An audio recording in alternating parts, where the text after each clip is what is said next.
has been to me. If God has been great to you, I want you all just enjoy this song. Climbed up to the highest mountain, looked all around, couldn't find nobody.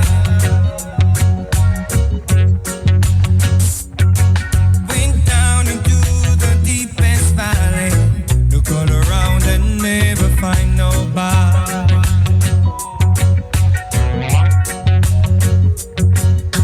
Across the deep blue sea, couldn't find no one to compare to your grace, your love, your mercy.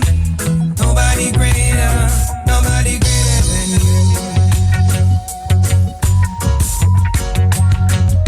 I searched all over, couldn't find nobody.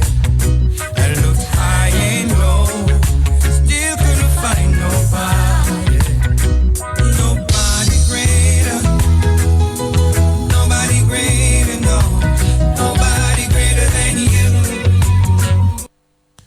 This episode of Health Vibes is brought to you by the brand you trust the most, Jolly's Pharmacy Limited, leading the way in healthcare. Introducing Jolly's Pharmacy, brand new website www.jollys.dm.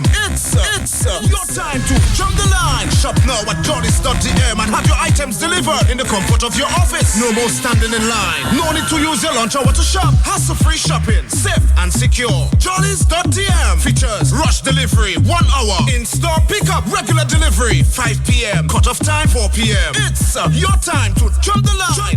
Visit us at www.jollys.dm. Jolly's Pharmacy, leading the way in healthcare. Jolly's Pharmacy presents a new and innovative radio program, Health Vibes. Every Wednesday morning on Q95 FM. Health Vibes, hosted by Carlton Lando and Pearl Fontaine Butler. Health Vibes from 10:15 to 11 a.m. It's not just your average talk show. It's appealing and educational with a bit of humor. Real vibes on your health. Now that's the vibe. Health Vibes on Q95 every Wednesday from 10:15 to 11 a.m. with Pearl and Carlton. Tune in. Welcome to Health Vibes, Dominica's most foremost program on health, medicine, nutrition, and wellness, featuring the latest news on conventional and alternative medicine and healthcare.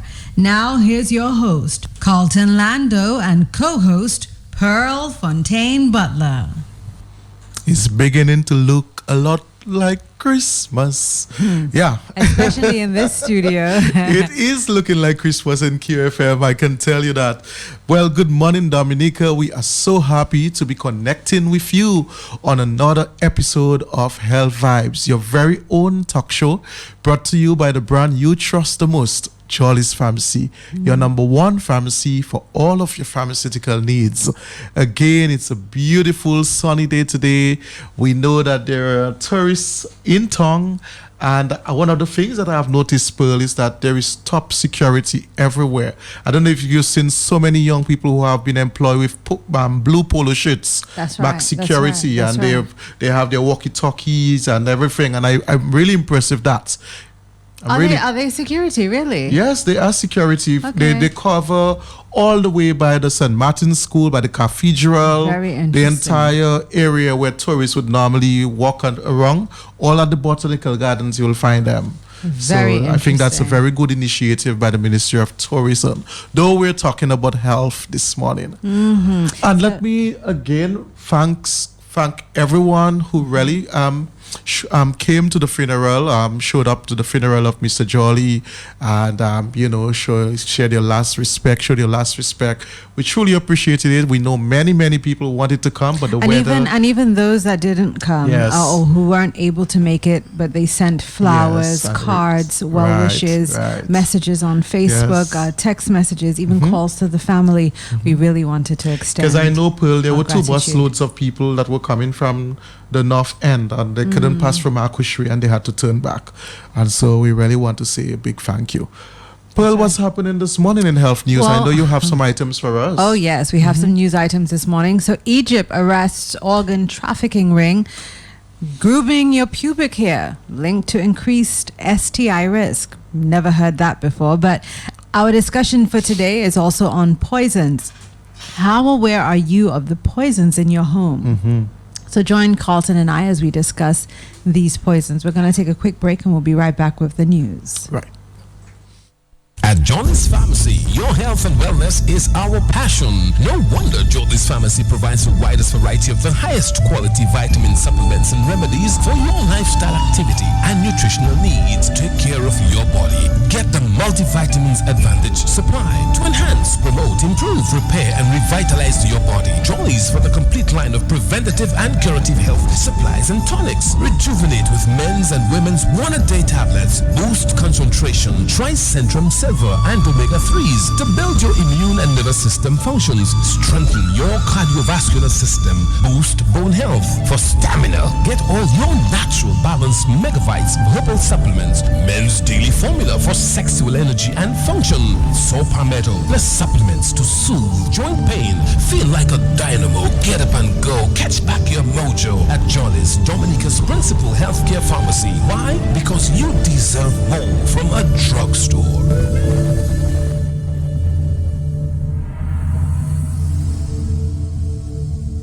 You're listening to Health Vibes. Topping the news in health this week, Egyptian authorities have arrested doctors, nurses, and professors suspected of being involved in an international organ trafficking ring. The arrest of at least 25 people on Tuesday also included organ buyers and middlemen, the country's administrative control authority said. Authorities also found millions of dollars and gold bullion. It is illegal to purchase organs in Egypt, but poverty drives some to sell their body parts. The Administrative Control Authority, a powerful anti-corruption body, claimed the network targeted on Tuesday was made up of Egyptians and Arabs taking advantage of some of the citizens' difficult economic conditions so that they buy their human organs and sell them for large sums of money. The statement on the government website added that the group was the largest international network for trading human organs.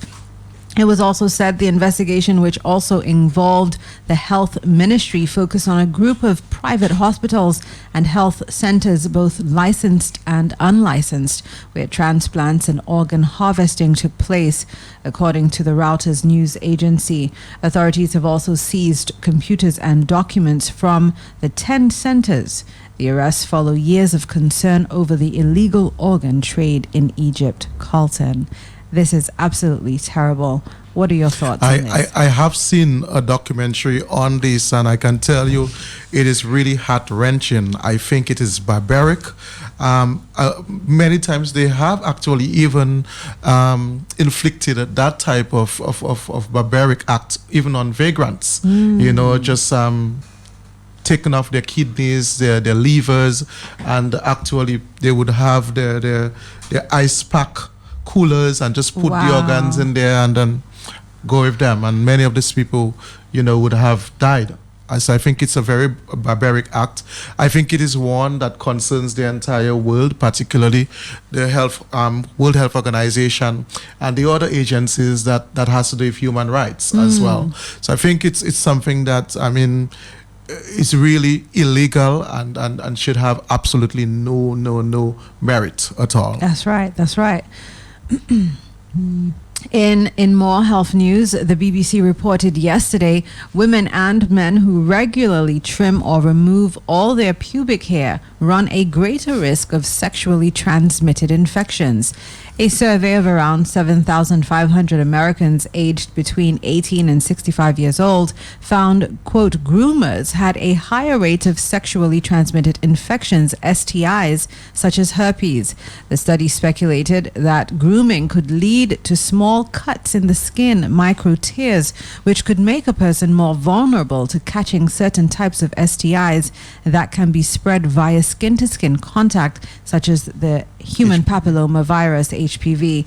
That said, it makes sense biologically that shaving and waxing could make you more vulnerable to infections, says Jennifer Gunter, an OBGYN at Kaiser Permanente, Northern California, who actually wasn't involved in the study. Carlton, what are your thoughts? Because this is quite interesting. I mean, we've never heard of anything like this before, you know, and there are a lot of people who don't like pubic hairs. Yeah. So what are your thoughts? I think it's just a matter, but the fact is, many people do shave with shaving creams, you know. I could understand the fact that they're talking about the tearing of the skin makes you more susceptible, maybe to even contracting particularly viral type of infections like HPV or herpes. But the probability of those I sure is very, very small, you know. Right. I think it just means that if you're shaving with a shaver, to be more cautious, more careful. If you recognize that your skin is already susceptible to breakage or bruising or abrasions, I mean, maybe not shave at that point in time, Right. you know, but maybe if let's say you have eczema, you have a slight irritation in between that area, you might just want to avoid grooming or shaving at that time. But I think the probability is small. Yeah, I think I would agree with you. And also, listeners, our wonderful guest just walked in, and we are so happy to have her, Dr. Lisa Jolly. Thank you for being here with us this morning. Thank you for inviting me. It's my pleasure to be here today. So, guys, if you have any thoughts, any questions for Dr. Lisa Jolly, please do call us up on 449-3095, 449-3096, 449-3097, or 616-4257. Yes, Dr. Jolly. I just had something to add to this study. I just think it's kind of interesting because it's possible that the people who were surveyed, because they were grooming their pubic hair, they were probably the ones who were more likely to be sexually involved as well. And I think you just have to weigh the risk and the benefits. Yeah. You know, what do you prefer? You know, do you prefer to go ungroomed, or do you prefer to probably rather groom and have a good time? I don't know. Well, in that case, practice safe sex. Yes. And this is what we always talk about. We do have a caller. Good morning, caller. Hey, good morning. Good morning, my friend. How are you doing? And good morning, Dr. Jolly. Yeah, I'm good. I'm doing good. I'm Carlton. When I heard you mentioning that, I actually saw that on Pix News this morning, and I was with eyes and mouth open. Right. Because I love to be bald-headed. I know. Yeah, so I listened to the information, and then I listened to you this morning, which even make me understand it even better. Yes. Yeah, so I think the risk is might be very minimal. Yes. Yeah, and well, it depends on what you're doing, because even though you're practicing safe sex in terms of condom and stuff like that, if you have a rupture in the pubic hair area, and they're talking about things like herpes and human papillomavirus, I think it makes sense. Yes. But it's a little frightening for me that like to be bald-headed, but at the same time, I'm not throwing caution to the wind. True. Anyway, nice to have listening. Take care, my friend. Okay, bye-bye. Take care, Thank you, bye-bye. my man. So yes, and also the overseas line is 305-432-9624. We do have another caller. Good morning, Good caller. morning, caller. Hey, blessings to you My all. friend, how are you Good doing today? morning. I call, giving thanks. I will be looking for Mrs. Fountain, man, a butler. If I knew she was at St. Joe. You see, I was there. I was there. I know she maybe. I would be looking for you. Doc, My just to friend. get to know, just to get to know that angelic voice, so to speak. Thank you. She does Blessings possess to that you. BBC voice. Mm-hmm. I Thank get you. to see at the radio station. I'll be looking for her. Doc, is that Mr. Jolly's daughter? Yes, she is. Hey, Yes. anyway, my condolences, my sympathies. Thank you. I appreciate For it. that brother was so good to me and to almost everybody. I used to wonder if he have eyes at the back of his head, because since he went to the pharmacy, he see you. Hey, blessed David. Hey, David. You need some help, right? He know. My God, that brother was just on point. Blessings to you all. And the brother who started to sing, it's beginning to look, and Matt Murray will be coming to you, because from I thought it was the original thing, and I'm not flattering you, sir. I said, it's beginning to look. I say, wait, Papa, he was playing a nice song. Just to know the boy that there. Just a little concern, and if you could enlighten me. There is a rapid increase, or the prevalence of cancers, and all type of cancers. Cancers of the cervix, cancers of the like you have prostate cancer, breast cancer, all kind of cancers. Doc, what could be some of the factors or the contributors in that rapid increase in cancers? Doc, can you please maybe just, I know you're no scientist, but a doctor is a scientist in their own right. Anyway, blessings, I'm listening. Thanks. Thank you. Blessings. There are a lot of different causes and reasons why there's an increase in cancer. One of them might be medical technology, in that we have more access to tests and to studies that allow us to diagnose it. So that could be one of the reasons that we see an increase in cancers. There are lots of other factors. Infections are known to cause cancer. For example, you mentioned cervical cancer, which has been shown to be related to human papilloma virus, which is frequently acquired as early as the teens and early 20s. Another reason is environmental reasons. We get so much more exposed to a lot more chemicals in our daily life, which is something we're going to talk a little bit later. We're exposed to the air we breathe. We have so many more cars on the road, so we're inhaling a lot more toxins from the exhaust. We also expose ourselves to a lot more different chemicals. Food for foods. Yeah, and in even the creams, the lotions, the deodorants, perfumes, the cleaning agents we use, all of those things come in contact with us, and those can increase our chances of cancer. And like Mr. Lando mentioned, the food we eat has changed, and our lifestyle has changed in general, in terms that we eat a lot more processed and imported food, and we exercise less. So all of those are reasons why there's an increase in cancer. We know for sure too that we also have an increase in meat intake. Before, meat was something that was consumed perhaps once a week, perhaps a Sunday or a holiday in Dominica. Now we consume meat almost on a daily basis. So that too has been shown to be related to prostate cancer as well as colon cancer. We also drink more alcohol. True. There's also smoking, tobacco, and other drugs. And so all of those things are related to lung cancer, as well as stomach cancer is related to alcohol intake. And so that's one of the reasons that we see an increase in cancer, not only in the Western world, United States and North America, but also in the Caribbean in general. Good. Well, what about for people who don't eat meat or who aren't drinkers or smokers and then develop some sort of cancer? What can be said for that? Well, as my father used to say, there has to be a cause of death. So sometimes, even if we have the perfectly healthy person who does not consume certain foods, or who does not drink, or who doesn't smoke, there's one thing we cannot beat in medicine, and that is your genes. And so sometimes there's a family history of cancer or an increased likelihood, and those things we cannot beat at all. And still we are exposed to the environment where you have exposure to so many chemicals and medications and cleaning agents and all of that. So there's just some things that we cannot beat. Right, right. Very interesting. Okay, so, we're going to talk about poisons. That's the topic of our discussion today. What is a poison? So, in biology, poisons are substances that cause disturbances in organisms, usually by chemical reactions or other activities on the molecular scale. When an organism absorbs a sufficient quantity, the fields of medicine, particularly veterinary and zoology, often distinguish a poison from a toxin and from a venom. A poison is anything that can harm someone if it is used in the wrong way, used by the wrong person, or used in the wrong amount. Some poisons may be harmful if they come into direct contact with your eyes or skin. Others may be toxic if you breathe them or swallow them. Poisons can come in 4 forms: solids such as pain medicine pills or tablets, liquids such as household cleaners including bleach, sprays such as spray cleaners, and gases such as carbon monoxide. There are many poisons around the home, and I think that we all need to be aware of them.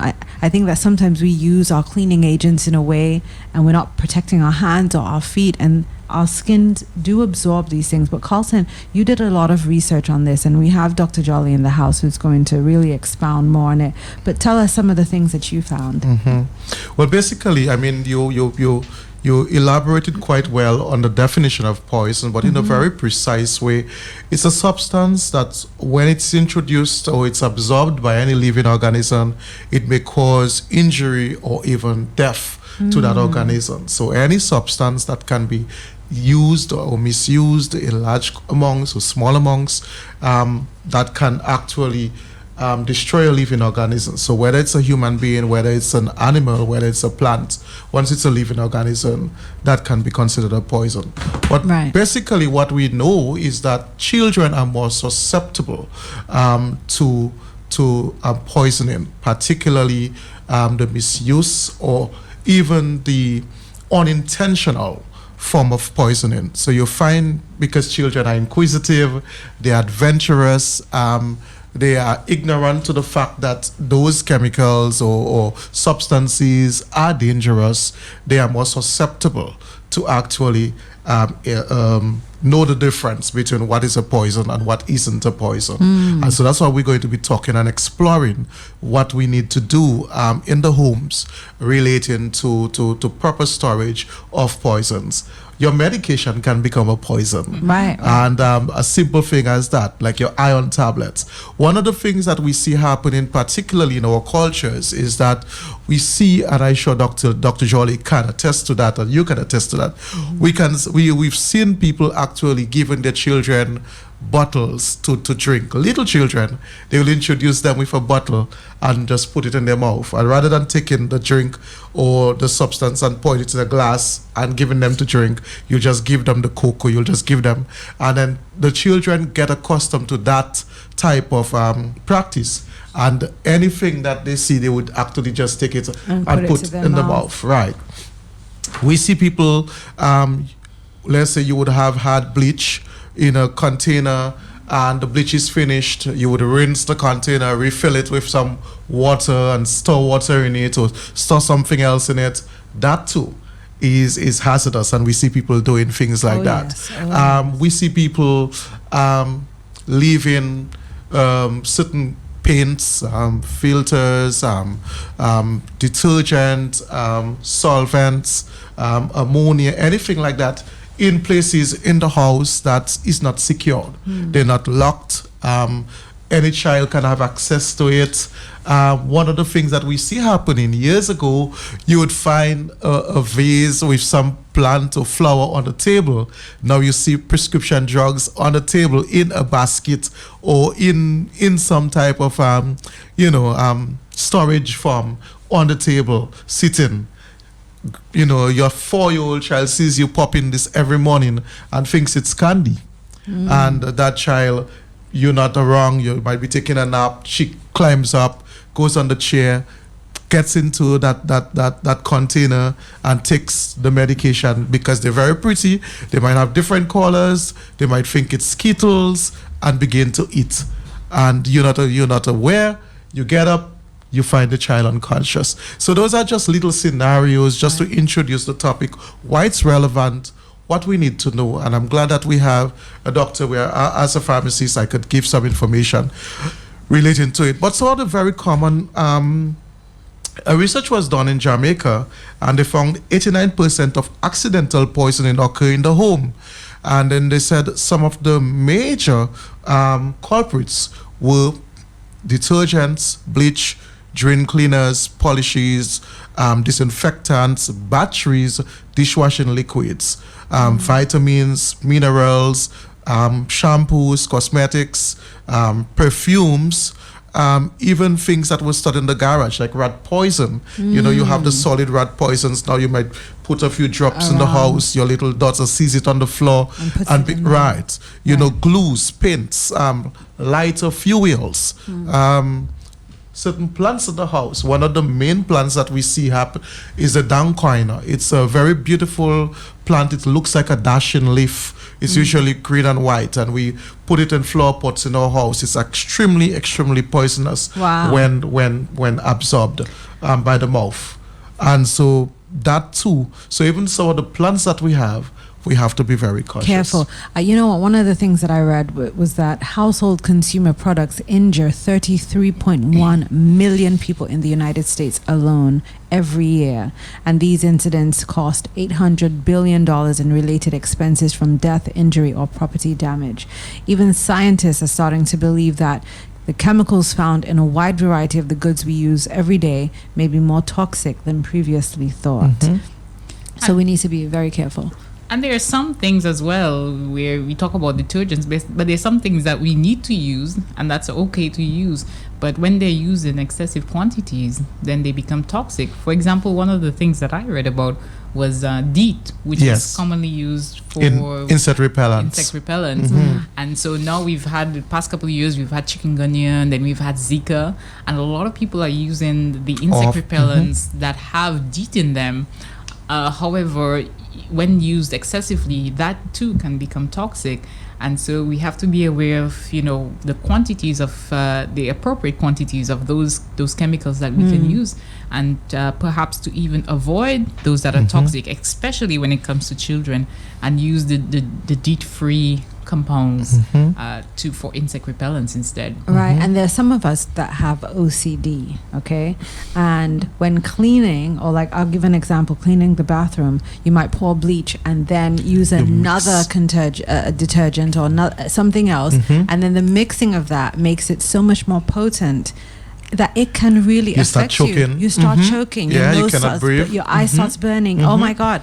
Ammonia. Or just sometimes when we clean the floors, we want them to smell good. Yes. So we put a couple extra capfuls in there, to give it this very nice floral scent. But really and truly, you just need perhaps just a capful just to clean the floor and to leave that really mild, floral scent, and not, use too much of it. And then if you have babies who crawl on the floor, their hands. So, we really need to consider how much of these things that we're using in our homes on a daily basis. One of the things, though, that we've been very concerned about is the misuse sometimes of medications in particular.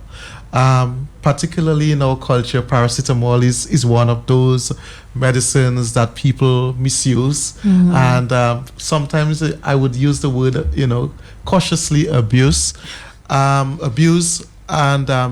Many times people, don't recognize that over-the-counter medications are medications, and if they are taken too frequent or with outside of the designated dosage, they can cause very, very dire complications to the body, particularly with paracetamol, as it is linked to liver cirrhosis, liver damage. Sometimes the damage can be so irreversible, right, that to the point where you can actually die. And sometimes you find people maybe going to the ER of having not just accidental but intentional overdose of those medicines. They might have been experiencing some psychological situation or dramatic situation in their life, and they feel, well, it's the time to end their lives. We've known of many people who have used weedicides and pesticides to end their lives, and have attempted, ending their lives with harsh things like such as bleach, even ammonia, and so those are a concern to us. And it only means that people are aware that those chemicals, when they're taken, they can cause death. Right. And so it means that we need to be more prudent. We need to be more conscious as to where we place those items in the homes, and even to who we sell those items, particularly for us as pharmacists, as pharmacy technicians. We have a caller. Good morning, caller. Yeah, Brother Carlton. Yes, sir. Good morning. Words of motivation, life really goes on, man. Talking about poison, which is less value, and it does a lot of damage, like counterfeit medication, and really Ruby, which one really helping me to really cope for these problems. Thank you very much. Okay, so I guess you mentioned counterfeit medication. That's a major concern throughout the world. I know in Dominica we do have very good surveillance in terms of the type of medications that are brought in. So that's not really a problem for us. I know for our company, we are very, very conscious and very, very prudent in terms of our purchasing module where we actually buy drugs from. And so I know in Dominica that is not really an issue for us. We have another caller. Good morning, caller. Good morning. Yeah, just quickly. I listened to you on, talking about the different chemicals and the causes for poisoning, particularly at the home. Some people, let's say you're a farmer, and a guy tell you, boy, I want some Gramazone, and he take it and he put it in a Coke bottle. Or he take it and he put it in an ocean spray bottle. Or a cranberry bottle, and you're careless, you leave it there. The child says, whoa, you think it's juice, and so that's another dangerous factor. And I'm glad the doctor there, is talking about, and I think Pearl mentioned it. You have roll-on, you have the spray, you have the cream, you have the lipstick, you have the eye gloss, and that combination of chemicals, could really mutate into something, very disastrous or deadly. But something I want the doc to explain to me. Doc, I have seen it several times, and I'm still seeing it. Last week I saw it. There is a van packed in a slope downhill, and there's that plastic covering in the box, so it is waterproof. And I do not want to upset your stomach, and it's therefore maybe months, maybe a year or more. And there was a spring water bottle floating in there, and I saw a vagrant open it and dip it in that box. And I do not want to be more descriptive in what I saw. And these guys are therefore, since I lick a boy, I know some of them. I saw a guy the other day took bread from the guts and water and from garbage. What manner of mutation or the evolution process their body could turn into that would have them resist that, like they're immune to these things? And you just go and drink a little water after the hurricane or whatever, it's a little dirty, and you fall sick, almost ready to kill you.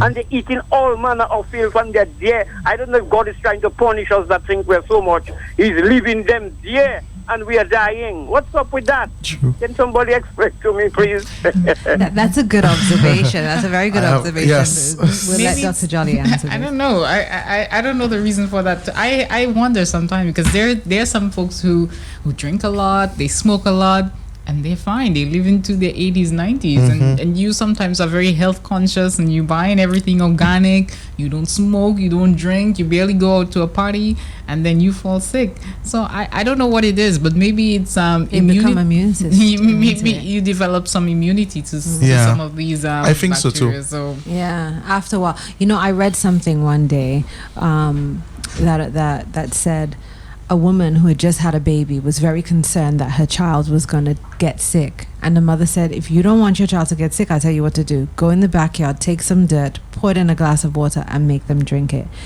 And their body becomes so immune to all of the bacteria from that dirt. The child never got sick. But it's interesting. It was it's interesting to kind of look at. I think because it's something that I've always been conscious about too, and had this inquisitive nature about. I think what happens is that when they do begin, like you have a vagrant who gets introduced on the street. I think when they do begin, they do get sick initially. And I think their body becomes climatized. So it's a whole sort of biology that goes on there, that their body becomes climatized, and then afterwards it just becomes neutralized to the fact that, of all. But I do believe that they will maybe have some GI disturbance initially, and then afterwards it just... Back to the paracetamol thing, though. I'm glad that you brought it up, because a lot of our young children are becoming very accustomed to just taking a paracetamol for a headache, and a lot of times parents aren't digging deeper to what the causes of these headaches may be. So I know some people who have, young people who have had a lot of headaches, and then they've gone to the doctor, and then maybe they've gone and got their eyes checked, and possibly their eyes have been affected by whatever the case may be, and they need glasses, and these are what's causing the headaches. And so we shouldn't just give our children paracetamol. And you have different types of headaches as well. Yes. Exactly. Definitely. So if you know you're using some over-the-counter medication and the problem is not going away, then you should definitely seek medical attention to find out the reason why, and not only treat the symptoms. But I'm really thankful that Carlton mentioned the paracetamol. But there are some other medications that frequently are drugs of not abuse, but they frequently can end up in poisoning. And one of those things are the cough and cold medications, because frequently, you have sometimes the kids have a little cough, a little cold, and they may get some Benadryl or some cold medicine, and they might find that helps with their symptoms. But they also those medications, they have a nice flavoring, strawberry or raspberry flavoring to help the kids take it. So the kids, if those medications are left in places where the kids have access to, it's nice. They might go and venture and get some of those medications even when they don't have the symptoms, because they taste so good. So keeping medications out of your children's reaches is really, really important.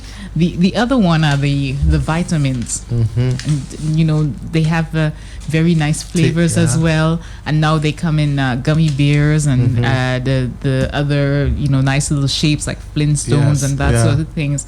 So and the kids can just chew them. So even those two can lead to poisoning, because certainly the regular doses of the vitamins are appropriate, but certainly when the kid probably takes more than recommended, then you can end up with a situation of poisoning. So those are things to take note of. And you also want, as Dr. Lisa said, you also want to remember too that when you are administering medication to your children, do not tell them that the medication tastes like candy. That's something that we see. We want to entice them. We want to make sure that they take the medicine.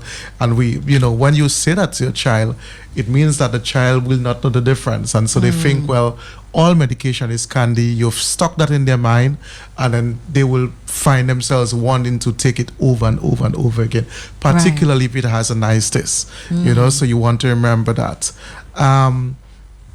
Also to iron tablets is one too that we see that can be of concern to us.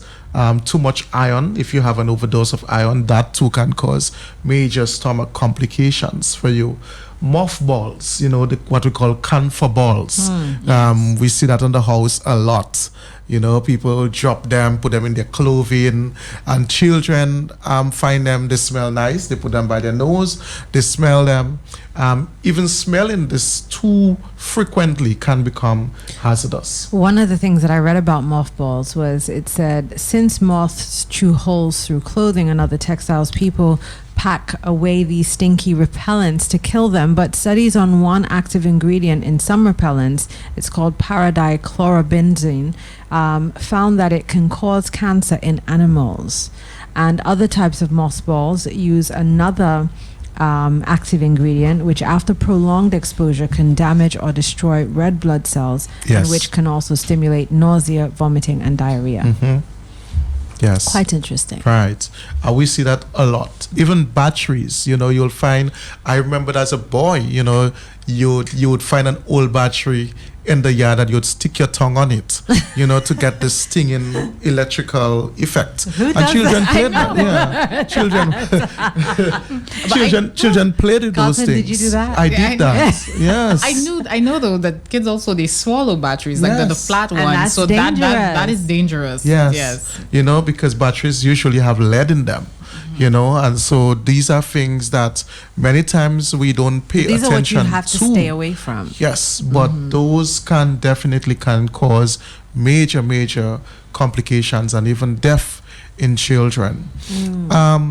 So let's talk a little about, I think Dr. Lisa would share that with me, some of the guidelines, some of the signs. So sometimes you may recognize that someone who may have gotten poisoned may have drowsiness or be unconscious.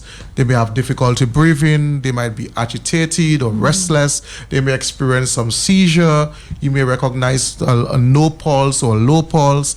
You might see what we call increased heart rate or no heart rate. Some might experience hearing in the ears or ringing of the ears. What we normally recommend is that you definitely want to call an emergency number, 911. You call the district doctor, you call the district nurse. One of the things that they're saying now, years ago they would tell you once someone has ingested something that's poisonous, you give them some milk. Now the new standards are saying you do not give them anything to drink because you really do not know what they would have taken and at what amount that the milk can actually counteract that chemical. So you really do not give them. What you need to do is to turn them over on the side and see and to allow them to vomit, because if you leave them lying on their back, that in itself could cause choking, particularly if they're trying to vomit. So you turn them on the side and you can actually pat the back to see if you can induce some type of vomiting.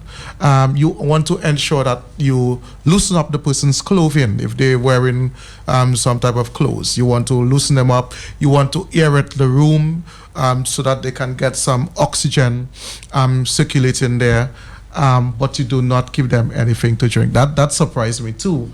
But that is one of the new standards that they're saying. Years ago, you would say you give the person a cup of hot milk and so forth. But now they're saying that, yes. For me, the most important thing, you mentioned that, you would call the district doctor or the district nurse. But a couple pieces of information to kind of gather at that time is to figure out possibly what the poison is. So if the bottle is nearby or the container or the tablets or something like that, that's an important piece of information to have some idea of the quantity as well that the person may have consumed or the child may have consumed is also important.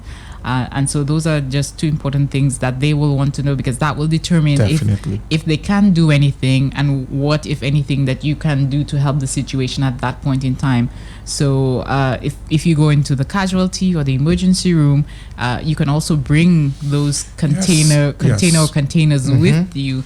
So that will give the practitioner an idea of exactly what it is that and how much of that item or items that person has consumed. I remember I was reading a news item from St. Lucia, actually this year, where an alcoholic ended up killing himself. Well, unintentionally. He was a Coke lover, loved drinking Coke, and apparently had put Gramaxone in the bottle that he had put the Coke with the label on it, and he was so intoxicated that he drank the Gramaxone instead and died shortly after in front of his friends. And so these are things that we want people to be cognizant of, that many of those chemicals that we use at home, you really need to just discard the container. Do not recycle it, particularly if you're going to put drinking water or some type of something that you're going to use, even to bathe. Sometimes people, you might say, well, it's bathe, I'm going to bathe with it, but the skin absorbs chemicals as well, and so you want to be really desist from doing that. If you have a farm, because we know of many people ingesting pesticides and weedicides on Dominica in the attempt of taking their lives many times. We really want to say to people that if you know that you have those chemicals at home, you definitely want to keep them away, particularly if you know someone in the household may have a mental disorder, a mental illness. You really want to keep those chemicals away from them. You want to keep medications locked, and maybe have a designated person knowing where the key is. You want to keep them at a particular height that is not reachable to young children. So many people are now practicing leaving their medications on the table, because they feel, well, they'll remember to take their doses in the morning. You really want to actually revisit that decision and maybe need to make some changes along the way, particularly if you live with small children in the house. I think what Carlton is saying is just of paramount importance, really, that, instead of addressing the poisoning or when that person has been poisoned, prevention really is better than cure or even treatment. And so trying to prevent an episode of this is really important. For example, one of the things which we commonly do is that we keep detergents and Clorox and those sort of things underneath the kitchen sink. Yes. However, when you have kids, you need to put it above the kitchen sink. And yes, I tell folks as well, put your medications where you're going to remember to take them. But if you have children in the house, then you have to change the location of those medications to a place that those children cannot reach. And so your medication cabinet should not be on the lowest part of the counter, but perhaps above the counter where the children cannot reach. And if you have, for example, someone who is depressed or who is mentally ill, the first treatment is really to address that mental illness.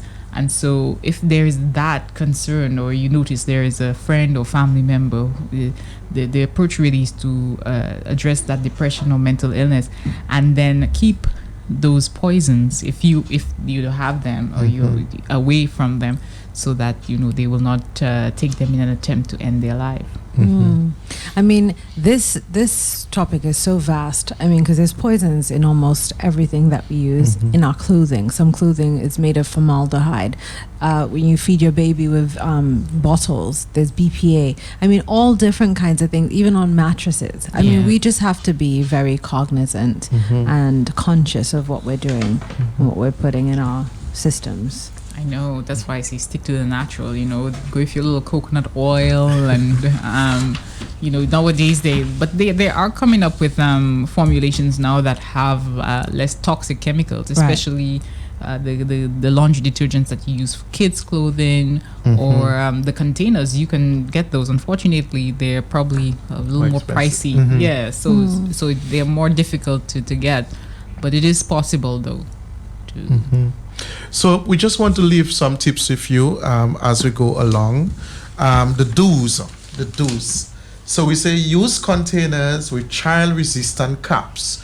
Remember, they are child-resistant, not child-proof. Keep chemicals and medicines out of the reach and sight of your children. Keep products in their original containers. Use child-proof locks on cupboards. Read medicine labels carefully to avoid mistakes. Replace all lids on products. Increase public awareness and education. Immediately call for assistance and take the persons to the nearest healthcare provider or health facility. And here are some don'ts. Do not leave chemical containers open or unattended while using them. Do not store products in soda bottles, beer bottles, drinking glasses, or cups. Do not remove labels from medicines or products. The label contains important information. Do not put tablets into another container, such as a purse or envelope. Do not refer to medicine or tablets as sweets. Do not store food and chemicals in the same cupboard. And we see that happening. Oh, yes. Yeah, we see that happening a lot. Yeah. And, so we really want to remind you, even so, I was reading as well that even when you're buying plants from the florists or the people who sell plants, you may want to inquire how safe are the plants, to have in the house, particularly if you have young children. Many of them may know of the plants. So you could ask a botanist or somebody who works with plants, even the plant people at the botanical gardens, about some of those plants, whether they're safe. They may look really pretty and exotic to have in the house, but they might just be a real hazard to have in the house. You and want even to remember outside, because your children do play outside, but it's just a matter of where you place those plants. Right. And even also want to remember some of the chemicals that you might be using, the empty containers, maybe not having them burnt in the yard as well, because the fumes will diffuse that chemical, and that in itself can be just as detrimental as well. So we've spoken about burning indiscriminately already. We shouldn't really be burning plastic anyway. Right. And the Dominica Solid Waste Management Corporation has gone on a drive to pick up all of the plastic bottles or any form of plastic that you may have. So just put them outside in clear bags, and when they're passing to pick up the garbage, they will also take them as well. So and you also want to remember too that once you've come in contact with anything that's poisonous, you definitely need to take time and wash your hand. Remember to sing the happy birthday song. That's as long as you should be washing your hands, preferably with soap and water. If you're a farmer and you work a lot with those chemicals, you want to keep your nails very, very short. If you're a mechanic, you are also working with very hazardous chemicals. You want to really keep your nails very short. You want to use gloves as frequently as possible. You want to use nasal respirators as well to protect your nasal cavity. we have a caller. Good morning, caller. Good morning. Good morning to you, sir. Yeah, Good morning. I was asking the question whether when you are given a medication like tablets to take and you miss the medication, like they tell you take 3 a day, and you maybe take 1 and forget the medication when you're going to work or something, and you didn't take 2 for the rest of the day, then you come at the night and you might take 1. And I would like to know if you can continue taking it as they tell you or just. That's a good question that you've asked. Another question, Mr. They say that things like bleach and Clorox can poison you. Yes, of course, sir. Okay. And sodium chloride. Okay, so if it can poison you, then why they ask us to put some bleach in the water to purify it? That's another good question that you've asked. Okay, thank you. Thank you. You would recognize that when the environmental health officers give advice on sterilizing the water, they would give you the said quantity, the right amount that should be given in the volume of water. So they will tell you to a pint of water, this is the amount of bleach to put. To a gallon of water, this is the amount of bleach to put. And so this is what makes the difference. They're not so you want to remember the measurement. The very same thing applies with your medication. Your doctor may prescribe a medication for you and say to you, take 2 milligrams in the morning and not 4 milligrams, because 4 milligrams changes the dose completely and may cause problems for you. Now, you did ask the question on the medication regimen.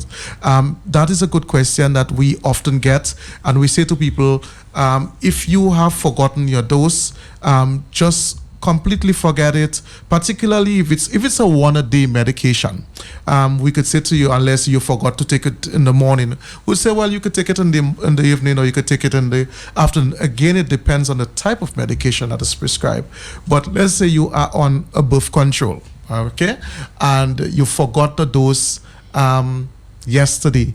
You really cannot double the dose the next day. You just have to forget yesterday's dose and continue taking the one. That's interesting. Yes, you don't double the dose. Okay, so it would depend on the kind of medication. So let's say Right. metformin. A patient has to take metformin 3 times a day, takes it in the morning, misses the afternoon, and decides at night they're going to take the one that they missed in the afternoon and the one for at night. No. So, for example, a client who is taking metformin 2 tablets 3 times a day, and the client forgot the morning dose. You just go on to the afternoon dose, go on to the evening dose. So you don't go taking 4 tablets in the afternoon because you forgot the morning dose and then take the 2 tablets in the evening. That is definitely going to affect your levels of your sugar levels, and may drop your sugar level too low, causing problems for you, causing hypoglycemia. So you just forget the morning dose completely. You go on to the afternoon dose, you go on to the evening dose. Well, thank you for that, Carlton. Dr. Jolly, thank you for being here today. Thank you for having me. It's always a pleasure to have you. I hope you come back soon. She's gonna be with us for a little time still, maybe another 2 weeks or so. Okay, good. We definitely will be doing a show on nutrition. That's one of her major areas. She really loved to encourage people to eat well and so forth. And you know that the festive season is coming up now. The Christmas season, people consume a lot of hams, a lot of turkey, a lot of alcohol. So it's a good time that she would want to share some information on that. Every year at the end of the year, this is my time to detox and rid and cleanse. So I'm so happy that she's here. So we're going to be talking about that sometime soon. Yes. So, we thank you for tuning in and listening to Health Vibes today. I'm your host, Pearl Fontaine Butler. I'm your host, Carlton. See you next time on Health Vibes next week, Wednesday. And I'm your guest, Lisa Jolly. Take care. Bye-bye. Go out and do something good. Positive. Bye-bye. You're listening to Health Vibes. You were listening to Health Vibes, a production of Jolly's Pharmacy Limited.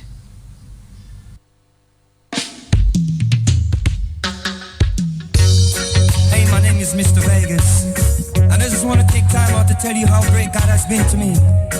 If God has been great to you, I want you all just enjoy this song.